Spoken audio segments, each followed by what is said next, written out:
വനിതാ ശിശു വികസന വകുപ്പിന് കീഴിൽ ജെൻഡർ പാർക്കിൽ നടന്നുവന്ന ജെൻഡർ ഫെസ്റ്റ് ആർപോ 2026 ഫെസ്റ്റിന്റെ ഭാഗമായി മുഖ്യധാരാ രാഷ്ട്രീയവും ജെൻഡറും ഒരു സമകാലീന വായന എന്ന വിഷയത്തിൽ പാനൽ ചർച്ച നടന്നു. വനിതാ ശിശുവികസന വകുപ്പിന് കീഴിൽ കോഴിക്കോട് പ്രവർത്തിക്കുന്ന ജെൻഡർ പാർക്കിൽ ഫെബ്രുവരി 25 മുതൽ 28 വരെ സംഘടിപ്പിച്ച ആർപോ 2026 ജെൻഡർ ഫെസ്റ്റിന്റെ 3ാം ദിവസമായ 27-ാം തീയതി വെള്ളിയാഴ്ച മുഖ്യധാര രാഷ്ട്രീയവും ജെൻഡറും ഒരു സമകാലീന വായന എന്ന വിഷയത്തിൽ പാനൽ ചർച്ച നടന്നു.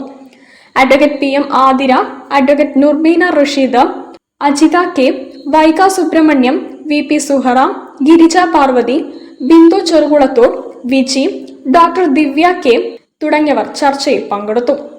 ജനാധിപത്യം ആദ്യം മുതലേ പുരുഷാധിപത്യപരമായിരുന്നു എന്നുള്ളത് ഞങ്ങളുടെയൊക്കെ കണക്കുകൂട്ടലാണ്.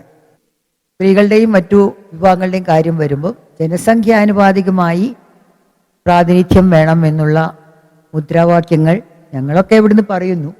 പക്ഷേ 10-25 കൊല്ലത്തിലും മേലെയായി തോന്നുന്നുണ്ട് ഈ 33% സംവരണം പാർലമെന്റിലും നിയമസഭയിലും സ്ത്രീകൾക്ക് വേണം എന്നുള്ള ബില്ല് നമ്മുടെ പാർലമെന്റിൽ കിടന്നടിച്ചിട്ട് ഈ പറയും വിധം സ്ത്രീകൾ സംഘടനാ പ്രവർത്തകരാകുക, സ്ത്രീകൾ രാഷ്ട്രീയ പ്രവർത്തകരാവുക എന്നുള്ളത് അത്രത്തോളം വെൽക്കമിങ് ആയിട്ടുള്ള ഒരു സമൂഹമൊന്നും ആയിരുന്നില്ല.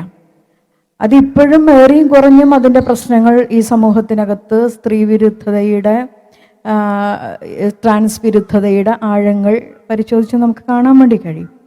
തുടർന്ന് ഡോക്ടർ നിതിന്യ അവതരിപ്പിച്ച ഏകാംഗ നാടകം, city school of dance, Sanjana Chandran ടീമിന്റെ ക്ലാസിക്കൽ ഡാൻസ് തുടങ്ങിയ കലാപരിപാടികൾ അരങ്ങേറി.